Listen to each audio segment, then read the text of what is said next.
Ville au Scanner est cette émission conçue par la communauté urbaine de Douala et diffusée sur les antennes de ABK Radio 89.9 FM. La fréquence utile et agréable. Au menu de cette édition, le thème mototaxi à Douala, l'importance de l'identification. Également au menu de cette édition de Ville au Scanner, la chronique de la légende Ekoma Belabwele qui, comme à l'accoutumée, nous interpellera sur certaines mauvaises pratiques qui contribue à faire regresser Douala. Nous vous donnerons lecture de quelques communiqués de la communauté urbaine de Douala pour refermer cette émission dont la mise en onde est assurée par William Choualak, Sidonifika que je suis. Derrière ce micro de présentation, nous aurons bien sûr notre invité du jour qui n'est autre que Charlie Kanga. Il est chargé d'études à la cellule des relations publiques de la communauté urbaine de Douala. Il va donc s'exprimer sur la question des mototaxis, de l'opération d'assainissement de ce secteur d'activité dans la ville de Douala. Les différents points d'enrôlement, on en parlera, l'importance de se faire enrôler, les conséquences pour ceux qui ne le feront pas et bien entendu les différentes formations qui ont été menées pour pouvoir aboutir à cette opération. Merci d'être des nôtres pour planter le décor. Permettez-nous de vous proposer cette musique Bissimag. Il s'appelle et le titre de la chanson, c'est bien entendu Mototaxi pour faire un clin d'œil à tous les conducteurs de taxi de la ville de Douala.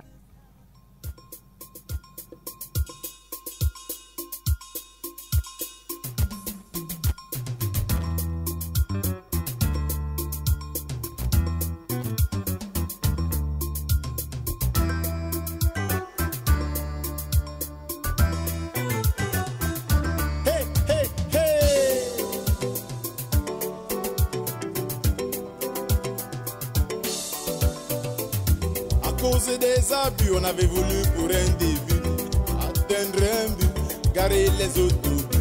Voilà qu'ils sont apparus un peu partout dans nos rues. Et des milliers d'engins conduits par des gamins. Des gens pour arriver un peu tôt préfèrent aller à moto. Pour des raccourcis, certains perdent leur vie. Mototaxi, prudence. Des hôpitaux sont pleins et tout le monde se plaint. Ils sont imprudents, certains ont perdu leurs dents. Mais mon petit balafon me dit c'est pas tout ce qu'ils le font. Y en a dans les parkings qui roulent bien en Benskin. Le Benskin est tentant, mais il faudrait du temps. Car conduire au hasard, c'est très souvent bizarre. Benskin pourquoi? Allez, Benskin pourquoi?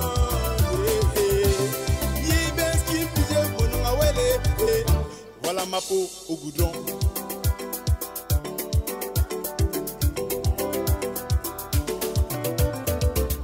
À cause des coups bas, on avait voulu pour un combat atteindre un but, garer les autobus. Voilà qu'ils sont apparus un peu partout dans nos rues. Et des milliers d'engins conduits par des gamins. Des gens pour arriver un peu tôt préfèrent aller à moto. Pour des raccourcis, certains perdent leur vie.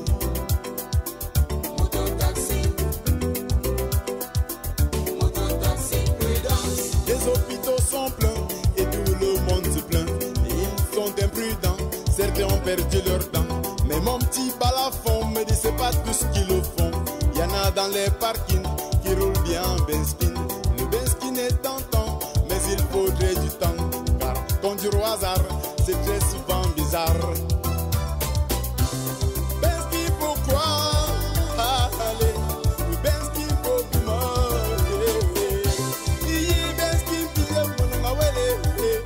Voilà ma peau au goudron.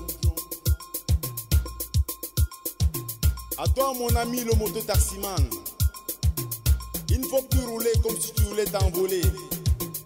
Ton travail est très important, mais il faudrait prendre du temps.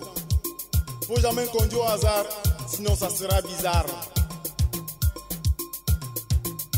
Mototaxi, mototaxi, mototaxi, mototaxi, mototaxi.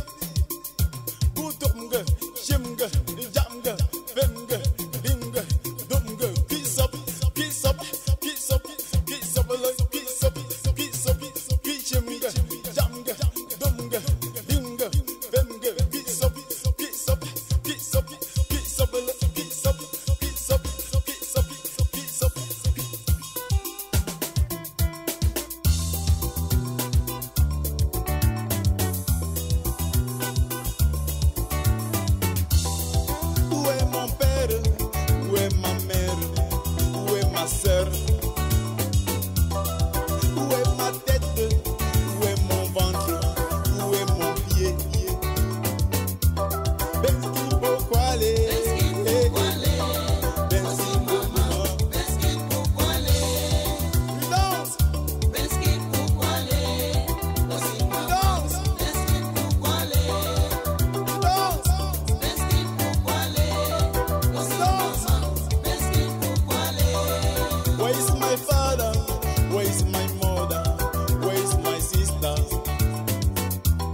Where is my hand?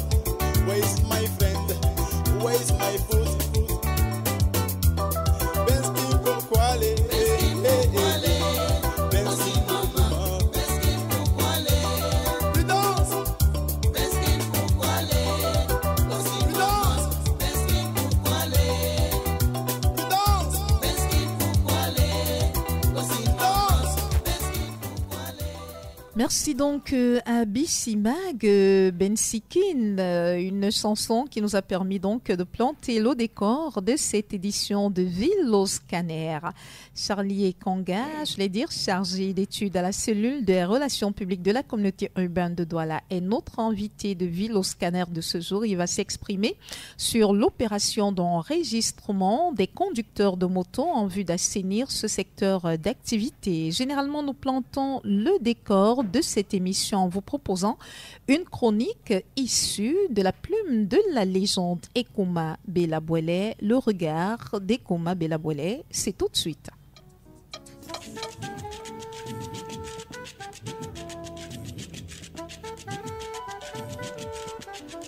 Le regard d'Ekuma Belabwele.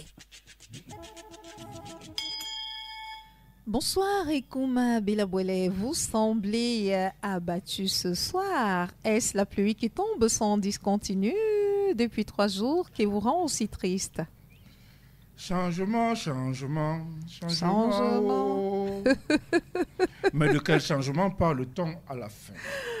Sommes-nous véritablement prêts à accepter le changement que nous souhaitons tous pour le bien des populations, de toutes les populations? Bonsoir Sidonie Fikak. Bonsoir. Et bonsoir à votre invité. Bonsoir. Je vous découvre une vocation de chanteur. J'ai même voulu faire les chœurs. Malheureusement, la chanson n'a pas duré longtemps. Le tout autre, la matrice créatrice que certains ont baptisée Allah, m'a comblé de beaucoup de grâce.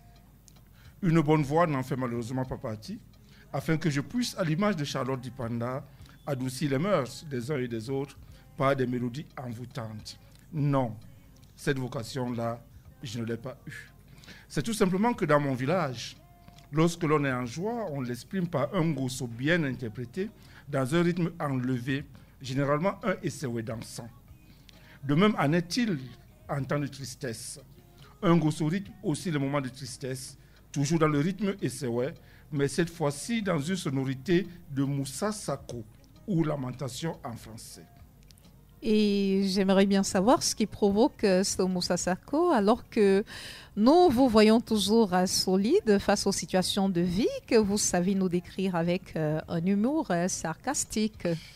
Madame Fikak, en fin de matinée de ce jour, du mercredi 17 juillet 2024, j'étais assis dans mon bureau, regard fixé sur un test lorsque je suis appelé pour, m'a dit mon assistante, une urgence. L'urgence relevée fait état de mort à Logbessou. Oui. Je m'y rends pour constater qu'une fois de plus, la bêtise humaine a provoqué la mort de 3 personnes. 3 chefs de famille sortis chacun de celui pour aller chercher sa pitance quotidienne. Une pitance qui a pourtant provoqué leur mort. Parce que l'homme, dans sa folie de grandeur, pense pouvoir dominer la nature. Parce que l'homme, dans son désir de mettre son ego au-dessus de la loi et règlement en vigueur, a décidé d'outrepasser les règles les plus élémentaires du respect des normes en vigueur en matière de construction. Conséquence logique, un éboulement provoqué par la bêtise humaine a causé la mort de 3 personnes et en a blessé 2. Toutes ces tristes informations me laissent simplement sans voix. Je ne vous le fais pas dire, Madame Fikak. Le changement que nous appelons tous de nos voeux est probablement celui d'un pays où chacun fait ce qu'il veut, quand il veut, comme il veut et où il le veut. Sinon, comment comprendre que chaque jour qui passe, nous nous enfonçons dans le déni d'une société organisée, d'une société où les lois de la République sont respectées par tous, où chacun, en prenant en compte ses intérêts, pense aussi à ceux des autres, pense surtout aux conséquences que d'autres peuvent subir à cause de ces actions. Très sincèrement, Madame Fikak, ce soir, j'ai de la peine à dire Douala Omblema. C'est très triste et on aura une pensée pour toutes ces familles qui actuellement sont dans la détresse pour avoir perdu un être qui leur était cher ou alors pour être aux côtés de ceux qui ont pu survivre. Merci Ekoma Bella Mbwele, la légende. Ça a été un plaisir de vous avoir encore ce jour dans le cadre de Ville au Scanner. Je reviendrai, Inch'Allah. Douala, Omulema.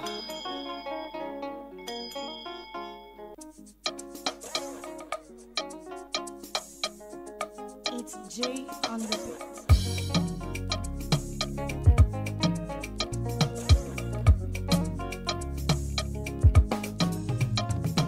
J'ai entendu parler tant de fois d'une ville qui s'appelle Douala.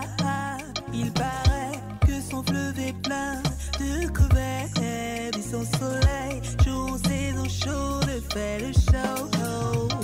Mais je ne sais pas où aller.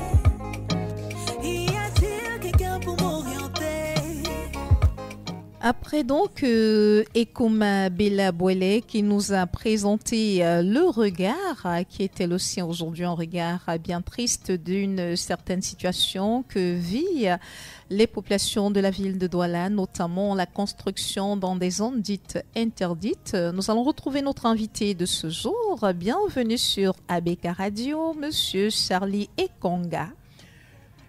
Merci, bonsoir à toi Sidonie, à William et à vos millions d'auditeurs d'ici et d'ailleurs. C'est un plaisir pour moi de revenir dans ce studio, je crois que ce sera la deuxième fois depuis que vous avez délocalisé. Un studio magnifique qui a des couleurs accueillantes. J'espère que je serai à la hauteur des attentes de vos millions d'auditeurs. Aussi exigeants. Rassurez-vous, vous nous avez toujours servi de très très belles choses. Aujourd'hui, elle ne saurait être contraire, sauf si votre inspiration a tari entre-temps. Non, on ne le pense pas. Rassurez-vous. Voilà, nous vous suggérons en guise d'entrée en matière, Charlie Ekonga, de cet entretien, de revenir sur le contexte de naissance des mototaxis dans la ville de Douala, si ça vous dit. Oui, effectivement, samedi, j'ai la chance d'être né à Douala, de passer pratiquement toute ma vie dans cette merveilleuse ville, malgré quelques vicissitudes que nous connaissons ici et là sur un ou deux aspects. En fait, le phénomène des mototaxis est arrivé dans la ville de Douala à la faveur du vent de 1990, qui a créé ce qu'on appelait à l'époque les villes mortes, qui exigeait que les taxis ordinaires de couleur jaune ne circulent pas. Et à ce moment, il fallait bien que les populations ingénieuses trouvent un moyen de déplacement. Et les motos de l'époque, c'était ce qu'on appelait les motos d'âme, qui n'avaient pas de trajectoire, pour ainsi dire, ou de pont entre le siège du conducteur et le guidon. Alors chaque fois qu'il fallait que les dames montaient sur cette moto, elles s'inclinaient. Et c'est comme ça que le nom Benskin est arrivé. Benskin qui veut dire plie ton corps. Et c'était donc devenu le moyen de locomotion, le moyen de déplacement par excellence pendant cette période. Les Camerounais étant de très vigilants hommes d'affaires, se sont lancés dans ce domaine et puis voilà, c'était parti. C'était très très bien parti. Il faut dire que à la lumière de certaines informations mises également sur le site kern.info le 16 mars 2015, nous avons appris que les émeutiers avaient barricadé les axes principaux, comme vous l'avez si bien dit, les taxis et les bus de la société de transport urbain du Cameroun Sotuc, qui avaient jusque-là assuré le transport quotidien, n'avaient plus le droit de circuler les jours ouvrables, c'est-à-dire de lundi à vendredi, et seules les motos étaient autorisées à circuler librement. Les personnes qui possédaient donc cet engin privilégiaient donc ce transport et ils pouvaient transporter parfois un collègue, parfois un parent, et ensuite, compte tenu de la forte demande, ils ont donc dû céder leur moto peut-être à certains qui pouvaient également mener cette activité. Et après, il y a eu que ces motos ont commencé à s'installer dans certains carrefours, de certains points, pour permettre de faire entrer les citoyens dans les quartiers qui étaient un tout petit peu enclavés. Et c'est comme ça que l'activité a pris corps. Et aujourd'hui, la communauté urbaine en est à vouloir assainir le milieu professionnel des mototaxis, ce qui signifie sans doute que vous avez constaté qu'il y a certaines dérives enregistrées dans ce secteur d'activité. Il faut dire d'entrée de jeu que le phénomène de mototaxi est un problème qui est une solution à un autre problème. Oui. C'est-à-dire que le phénomène de mototaxi est une solution au manque d'emploi auquel font face la plupart des jeunes Camerounais. Oui. Mais c'est un problème parce que, effectivement, face à cette solution alternative à la recherche de l'emploi, il se trouve que ce secteur n'est pas véritablement organisé, réglementé. Au-delà de cette absence de réglementation jusqu'à un certain moment, il se trouve également un constat, c'est qu'il y a du tout venant qui est d'ailleurs majoritaire dans cette affaire. Oui. C'est comme ça que vous verrez les gars violer le feu de signalisation. C'est comme ça que vous verrez les gars prendre une moto sans avoir le permis de conduire. Parce qu'il faut rappeler aux Camerounais que déplacer un véhicule, ce n'est pas savoir conduire. Savoir conduire, c'est savoir causer avec la route et les autres usagers de la route. Oui. Donc, fort de tout ce que je viens de décrire comme dérive, on a eu des conséquences extrêmement dommageables avec des accidents qui n'auraient pas pu être si les gars avaient été formés. Donc, lorsque la communauté urbaine a fait ce constat, avant l'exécutif actuel, il faut le dire, bien sûr, la communauté a essayé de prendre les taureaux par les cornes en essayant de réglementer le secteur à la suite du décret du Premier ministre, chef du gouvernement, qui organisait cette activité avec des dispositions réglementaires auxquelles il fallait s'assujettir. On a essayé au niveau de la communauté de collaborer avec les syndicats. Ça n'a pas véritablement pris. Pourquoi ? Parce que toute démarche nouvelle face à un problème inconnu nécessite une réflexion profonde. Oui. C'est d'ailleurs pour ça qu'en toute humilité, le nouvel exécutif qui arrive trouve qu'il y a ce phénomène, essaye d'analyser ce qui a été fait par le passé, parce qu'on ne crée pas ex nihilo, et se rend compte qu'il y avait l'adhésion, mais l'adhésion avec des limites. Je vous donne un exemple. Aujourd'hui, l'enrôlement se fait gratuitement. Oui. À l'époque, l'enrôlement se faisait moyennant une certaine somme de 5 ou 10 000 pour certains.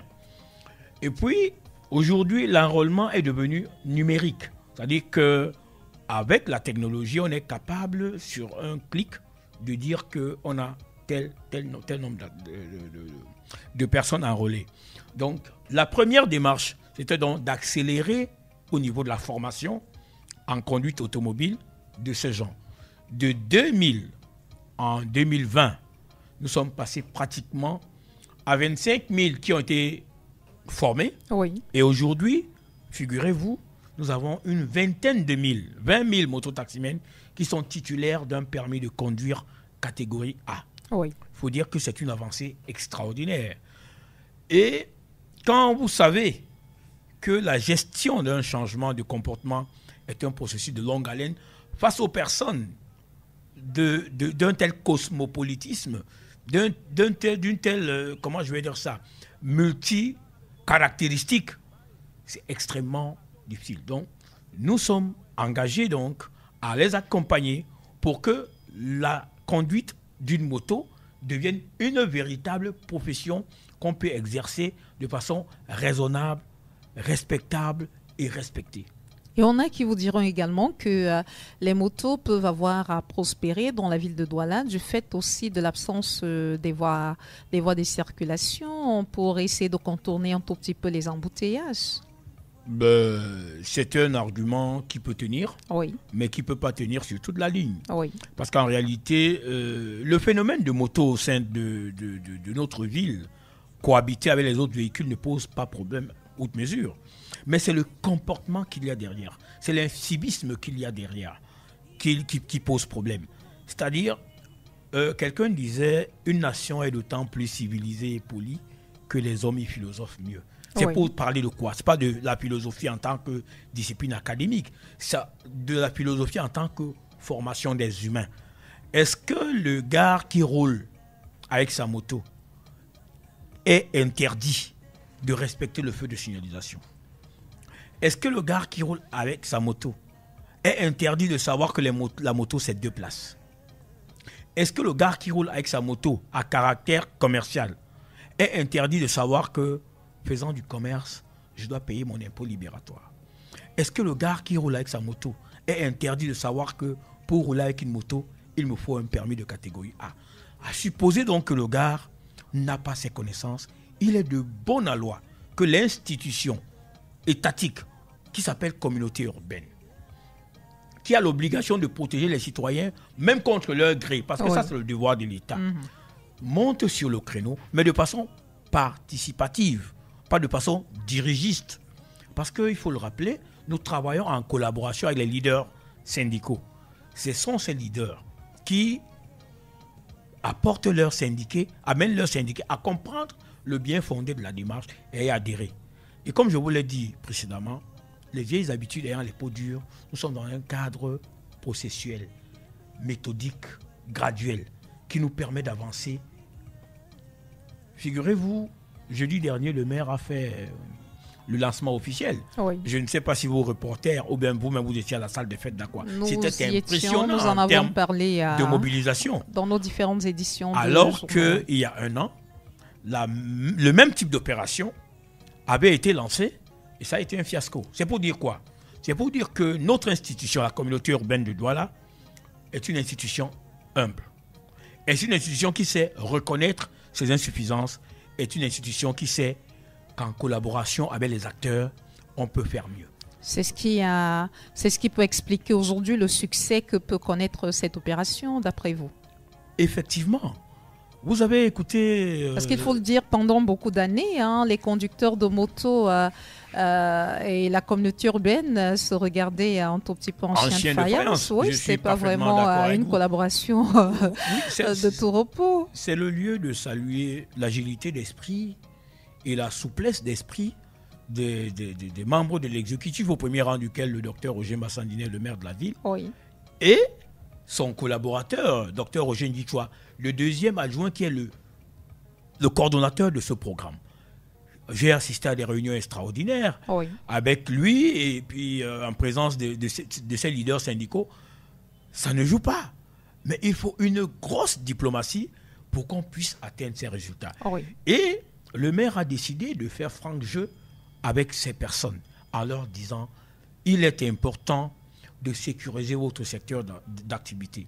Parce que l'identification et l'enrôlement des conducteurs de mototaxi permet d'assainir ce secteur pour éviter qu'on suspecte tout conducteur de moto en bandit de grand chemin.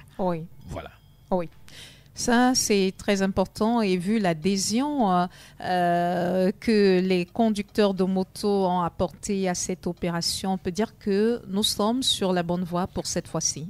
Nous avons un bon espoir d'être sur la bonne voie. D'ailleurs, M. Koumet, qui est le chef de la cellule de communication, a fait un tour de l'ensemble des sites d'enrôlement aujourd'hui. Le maire lui-même, Dr Roger Dutoit, avec qui nous étions en réunion tout à l'heure, tiendra une réunion d'évolution une semaine seulement après pour que nous puissions sous-peser les pesanteurs et que nous puissions apporter des mesures de correction qu'il faut. Parce que l'enrôlement de mototaxi, ce n'est pas une action qu'on apprend dans une école.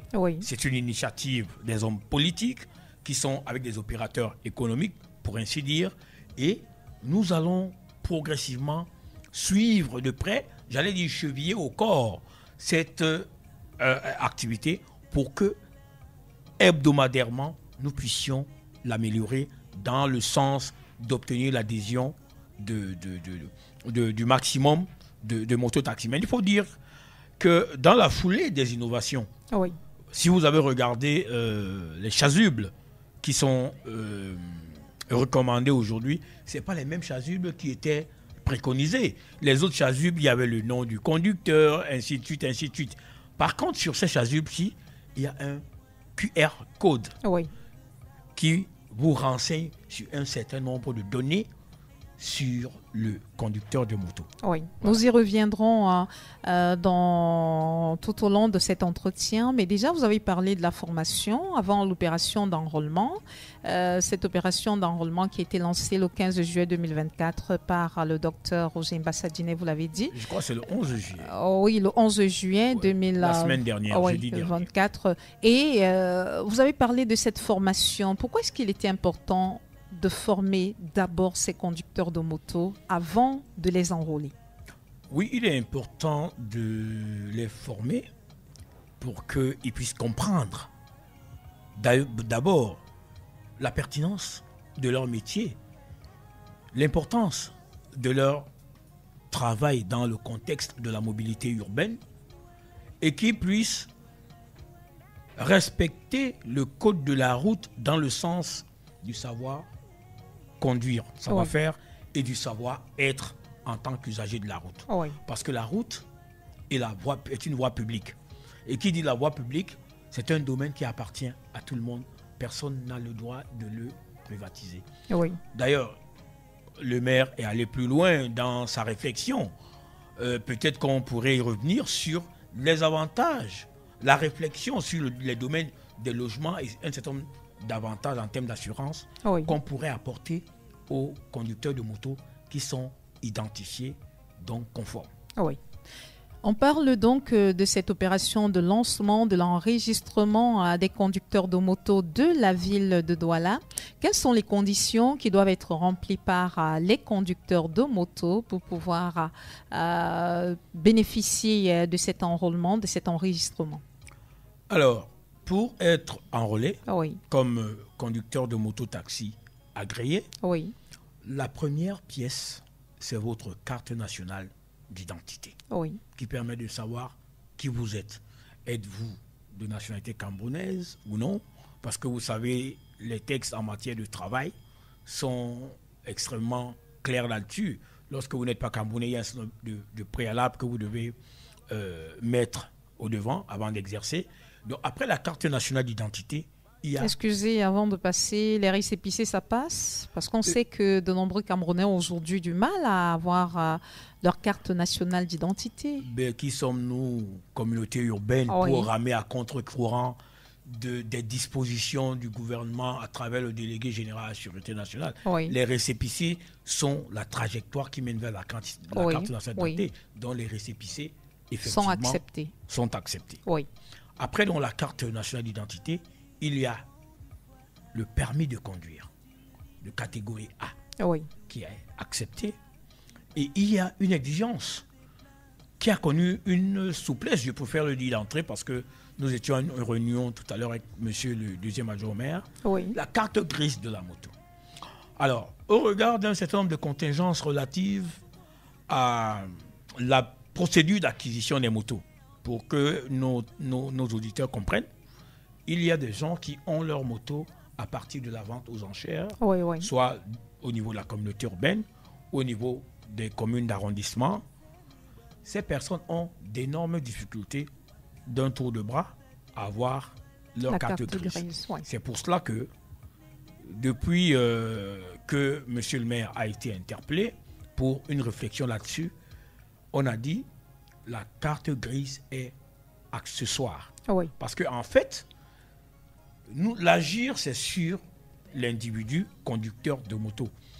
On peut avoir la carte grise d'une moto X, on vous la vole, ou bien vous avez un incident malheureux qu'on ne leur souhaite pas, la moto n'est plus la vôtre, vous changez de moto. Donc les pièces fondamentalement exigibles, c'est la carte nationale d'identité et le permis de conduire de catégorie A. C'est vrai que la réflexion est effectivement en train d'être menée sur la problématique de ceux qui veulent se faire enrôler, mais qui ne sont pas encore en possession de leur permis de conduire. Une base de données est là, avec notre partenaire technique, qui pourrait nous permettre de solliciter le Mintransport, parce que je ne l'ai pas suffisamment dit, pour que nous puissions former les 20 000 mototaximens qui ont leur permis de conduire catégorie A. Il a fallu que le ministère des Transports à partir de Yaoundé, instruisent aux délégations régionales et départementales d'organiser des sessions particulières, des sessions spéciales pour qu'on puisse permettre aux conducteurs de moto de passer leur examen de permis de conduire catégorie A. Ce qui est donc fait aujourd'hui, vous nous avez rassuré de ce que ceux qui n'auraient même pas en leur possession ces documents qui sont aujourd'hui exigés peuvent quand même se rendre dans les différents points d'enrôlement pour mettre à la disposition de votre partenaire technique leurs données qui seront enregistrées et puis utilisées en tant que de besoin. Effectivement. Oui. Pour la suite donc de notre entretien, Charlie et Kanga, je rappelle, c'est notre invité de ce jour. On va parler de revenir sur ces chasubles. Vous avez dit que la particularité de ces chasubles et l'innovation, c'est qu'ils ont des codes QR. Ces codes QR, à qui est-ce qu'ils vont servir? Est-ce que c'est aux conducteurs de moto? Est-ce que c'est à ceux qui font des contrôles ou alors aux clients peut-être qui souhaiteraient savoir quelle est l'identité du conducteur de moto qui les transporte? Très bien. Alors, l'action de professionnalisation ayant eu ce que j'ai dit préalablement, il y a l'initiative d'assainissement. Oui. Dans l'assainissement, il y a la protection des personnes et de leurs biens. Les clients sont les premiers destinataires de ces codes QR. Parce que ces codes QR vont vous dire qui est le conducteur, quel est son visage, un certain nombre de données sur son identité. Oui. Et la démarche que nous implémentons voudrait que les populations contribuent à l'assainissement véritable de ce secteur. C'est-à-dire, vous pouvez renseigner notre plateforme sur le comportement du conducteur. Oui. Viole-t-il les feux de signalisation? Fait-il des dépassements risqués? Parfois, c'est avec la complicité ou à la demande même du... Oui, mais je pense que les clients qui demandent cela sont dans une quantité résiduelle. Oui. Je peux me tromper. Oui, les clients... Vous savez, quand vous êtes en retard, vous êtes en retard. Ah oui, vous lui dites, mais mets le pied sur l'accélérateur. Lorsque vous êtes en retard et vous accusez le coup. Oui. C'est ça la sagesse. Oui. Parce que si vous voulez aller plus vite, vous vous exposez à des risques de ne même pas arriver. Oui. Il vaut mieux que j'arrive à votre émission 15 minutes après le début et que j'ai à présenter des excuses, non seulement aux auditeurs, mais aux présentateurs de l'émission, que de vouloir arriver vaille que vaille à l'heure et de laisser ma cheville à 500 mètres de l'émission. Donc c'est contre-productif. Oui. Donc les codes QR qui sont générés pour les clients qui vont avoir des informations. Et sur ces chasubles, il y a le logo du partenaire. Sur ces chasubles, il y a le logo des syndicats, parce que nous travaillons en étroite collaboration avec les syndicats. Et sur ces chasubles, il y a les informations qui parlent de la commune, d'arrondissement, de rattachement. Oui. Voilà. Et à quel niveau se trouve ce code QR? Quel niveau sur du la chasuble? partie dorsale de la chasuble. Oui. Donc le client qui emprunte une moto appuie, même discrètement, le code QR. Oui. Et puis il sait quel est le mototaximan qui la transporte et ainsi de suite. Aujourd'hui, donc, l'opération est menée dans 5 points de la ville de Douala et il est important pour ceux qui sont à l'écoute, qui n'avaient pas l'information, de savoir où ils doivent se rendre pour se faire enrôler. Il faut d'ailleurs dire que, au regard des premières analyses de la mobilisation sur l'enrôlement, une réflexion, Monsieur le maire va me le permettre, une réflexion en train d'être menée pour que nous fassions des enrôlements itinérants. C'est-à-dire qu'au-delà des sites fixes, on pourrait, je dis n'importe quoi, se rapprocher de Carrefour de Coty et enrôler les personnes sur place.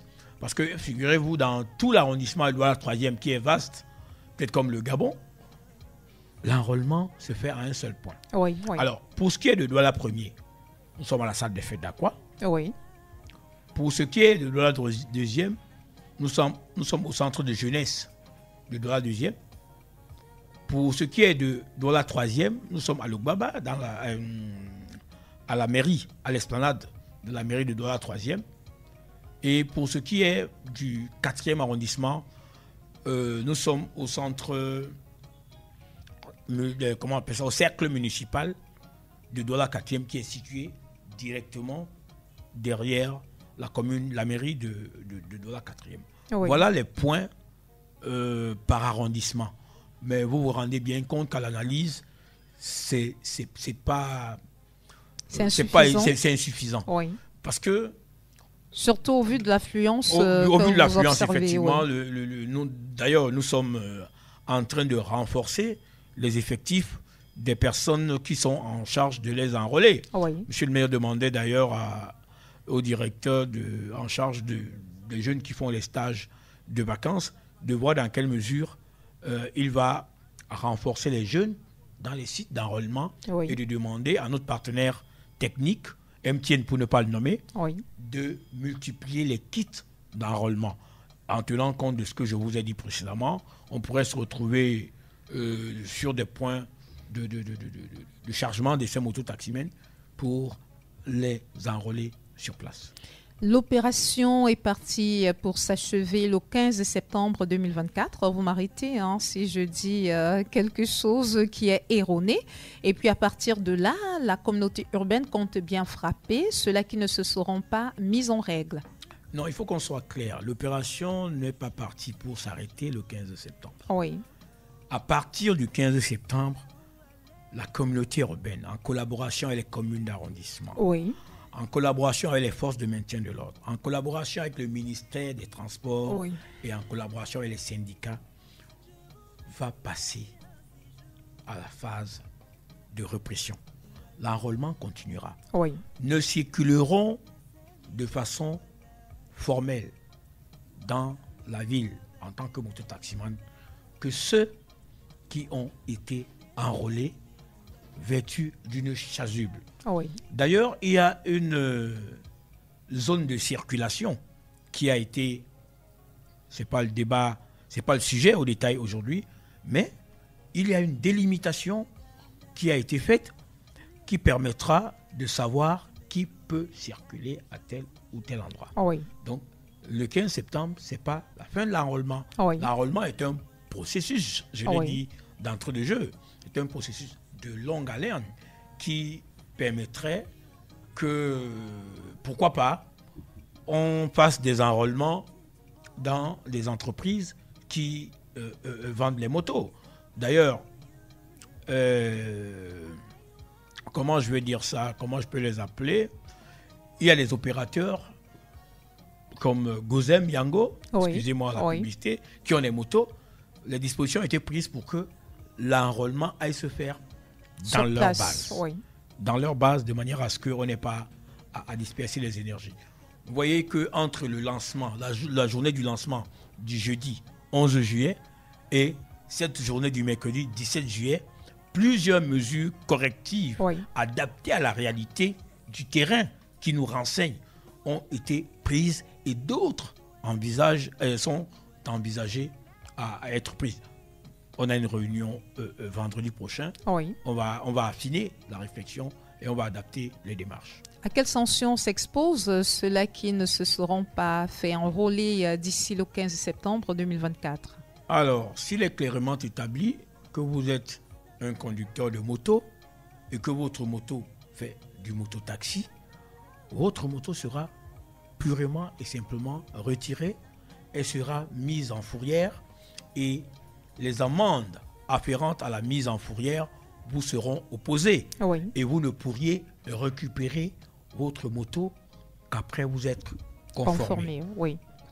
Donc, c'est ce à quoi s'exposent les contrevenants, ceux qui tarderont à se mettre en règle. Et ce qui est intéressant dans le cadre de cette opération, c'est qu'elle va continuer de se poursuivre et nous souhaitons savoir, ce sera toujours dans les points fixes que l'opération se poursuivra ou alors il va falloir délocaliser, peut-être faire les choses autrement. Le temps nous le fera savoir. Oui. Déjà que une semaine après, nous avons estimé que les points fixes ne sont pas aussi pertinents qu'on aurait pensé. Oui. le nombre de kits nous pose problème. Oui. Parce que vous arrivez dans un centre d'enrôlement, vous trouvez 20 motos qui sont en train d'attendre. Quand on sait que c'est une activité économique, tout à fait, et que le gars qui veut se faire enrôler a pris peut-être 10 à 30 minutes qui peuvent lui faire 3, 4, 5 000 francs, je dis n'importe quoi. Oui. Et il faut bien que le service soit speed, qu'il soit rapide. Oui. Donc, dans la dynamique de la réflexion, dans la foulée des améliorations, on est sur les médias pour informer de l'évolution du programme. D'ailleurs, nous avons plusieurs plateformes dans lesquelles les personnes ciblent, mototaximens et l'ensemble du corps social. Parce que, Sidonie, figure-toi, tu peux descendre là, tu as un empressement, tu attrapes une moto qui te mène à 1,5 km d'ici. Donc, c'est le corps social qui doit prendre conscience. Oui. Et il y a un autre phénomène, c'est les doublons sur les motos. Comme on est dans une démarche processuelle, on va arriver à ce niveau. On va arriver au niveau où les mototaximens doivent apprendre ce qu'on appelle la courtoisie. Vous allez me poser la question de savoir comment on va y arriver, mais rassurez-vous, une réflexion est menée dans ce sens. Vous avez déjà réussi à faire en sorte que ces conducteurs de moto adhèrent à ce programme d'assainissement, ce qui n'était pas facile par le passé. Effectivement. On sait très bien que vous allez y arriver parce que vous avez de l'expérience et de l'expertise pour cela. Merci, c'est un compliment qui va droit au cœur de l'exécutif. Mais bien sûr, parce qu'on sait que généralement avec les conducteurs de moto, c'est pas facile de faire passer un type de message. Réussir à le faire comme la communauté urbaine a réussi à le faire, on se pose bien la question de savoir comment est-ce que l'exécutif a procédé. On a simplement mis à profit la pensée de Einstein, qui disait c'est de la folie que de faire la même chose tout le temps et de s'attendre à un résultat différent. C'est pour dire quoi en français facile? Lorsque vous avez une démarche une fois, deux fois, et qu'elle ne produit pas les résultats escomptés, changez simplement la démarche. Et c'est dans cette posture que l'exécutif communautaire est inscrit en termes de pédagogie et de collaboration. Et surtout, l'écoute. Et qu'est-ce que vous disent les conducteurs de moto depuis que vous avez engagé à cette opération d'enregistrement? Il y a beaucoup d'enthousiasme. Vous savez, quand vous êtes dans votre secteur d'activité, je prends le cas du journalisme qui est le vôtre. Dans nos métiers de la communication, il y a beaucoup d'imposteurs. Tout à fait. Lorsque vous êtes confondu aux journaleux, c'est-à-dire que ceux qui sont champions des scoops, qui n'ont pas le temps de collecter, traiter avant de diffuser, lorsqu'on vous écarte dans votre environnement, ces personnes, vous avez l'impression que vous prenez de la hauteur. Comme une bouffée d'oxygène. Donc, ceux qui sont professionnels, qui vivent, il faut dire que moi, j'ai souvent entendu parler de moto-taximan débrouillard. C'est faux. Un conducteur de moto-taxi n'est pas un débrouillard. Je connais des chefs de famille. Peut-être que ce n'est pas leur idéal de vie, mais je connais des chefs de famille qui sont conducteurs de moto, qui ont une vie de famille bonne et décente. Tout à fait. Certains ont même fait des investissements. Ça, je le confirme. Voilà. Donc, c'est pour dire quoi? C'est pour dire que les gares se disent, si on nous débarrasse des oripeaux de notre secteur, enfin, nous aurons le respect qui nous est dû en tant que conducteur de moto. Si le président de la République a valorisé ce secteur, qui sommes-nous pour ne pas l'accompagner, à l'assainir pour davantage le valoriser? Je vais vous poser une question pour sortir. Là, ce sera davantage pour vous titiller. J'espère que ce ne sera pas une colle. Rassurez-vous. Et puis, il ne faudrait pas que votre cœur batte beaucoup la chamade. Non, j'ai la stabilité émotionnelle, rassurez-vous. Je suis stable émotionnellement. Surtout sur un plateau. On le verra dans quelques secondes. La question est celle de savoir, est-ce que ce n'est pas de futurs électeurs que la communauté urbaine est en train de chercher à recruter à travers cette opération d'enrôlement? C'est ce que certains se pose comme question? Si nous n'étions pas sur un plateau de radio, Oui. ceux qui me connaissent savent que je ne réponds pas à ce genre de questions. Voilà. Parce que c'est depuis 2020. Oui. Ce que les gens ne comprennent pas, c'est que de la première année de la mandature de l'exécutif jusqu'à l'année N-1 avant l'élection, l'exécutif communautaire est désormais élu. Donc, toutes les actions qu'elle mène sont des actions pour un mandat de 5 ans, éventuellement renouvelable. Oui. Moi je suis d'une CAM.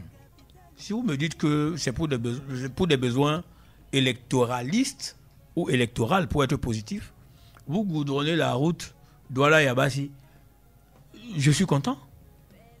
Si on sécurise un secteur, Oui. si on assainit un secteur, avez-vous encore entendu de mémoire de journalistes parler du pavillon Benskin à l'hôpital de référence La Quintini? De moins en moins. De moins en moins ou presque pas. Oui.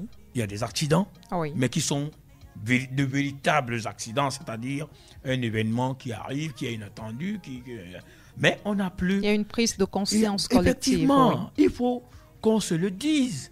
Et puis quand on est élu, c'est pour travailler pour les populations, c'est pour travailler éventuellement en vue de sa réélection. Oui. Là, c'est l'homme politique qui parle. Oui. Et le communicant qui sait ce que c'est que le marketing politique. Le marketing politique se fait largement en dehors des périodes électorales. Si je suis persuadé que, quittant d'ici pour aller chez moi, le gars qui me transporte sur sa moto est un gars fiable, qui est élection ou pas, je m'en fous. Je suis content de savoir que je suis dans un environnement sécurisé. Merci Charlie et Konga, merci d'avoir répondu à nos questions dans le cadre de l'émission Viloscanner de ce jour. Je rappelle que vous êtes chargé d'études à la cellule des relations publiques de la communauté urbaine de Douala. Oui, effectivement, je suis chargé d'études dans la cellule des relations publiques qui est à la division de la communication et des relations publiques. Je suis professionnel de la communication, Oui. communicant publicitaire. Oui, Voilà. ça se constate. William Tchoualak a assuré la mise en onde de ce programme. Sidonie Fika que j'étais derrière ce micro de présentation avec notre invité du jour. Nous avons parlé de l'opération d'assainissement du secteur des mototaxis de la ville de Douala, de cette opération d'enrôlement qui a été initiée le 11 juillet 2024, lancée par le maire de la ville de Douala, le docteur Roger Mbassadine, qui se poursuit. Et on rappelle que d'ici le 15 septembre 2024, ceux-là qui ne se seront pas encore enrôlés dans le cadre de cette opération subiront donc des représailles. Leur engin sera saisi et ils ne pourront les récupérer qu'après avoir versé les frais de fourrière et après s'être fait enrôler en bonne et due forme. Merci, chers auditeurs, d'avoir été là et de nous avoir écoutés pendant cette émission Viloscanner. À très très bientôt sur les ondes ABK Radio. La fréquence, elle est utile et agréable. C'est ABK Radio 89.9 FM.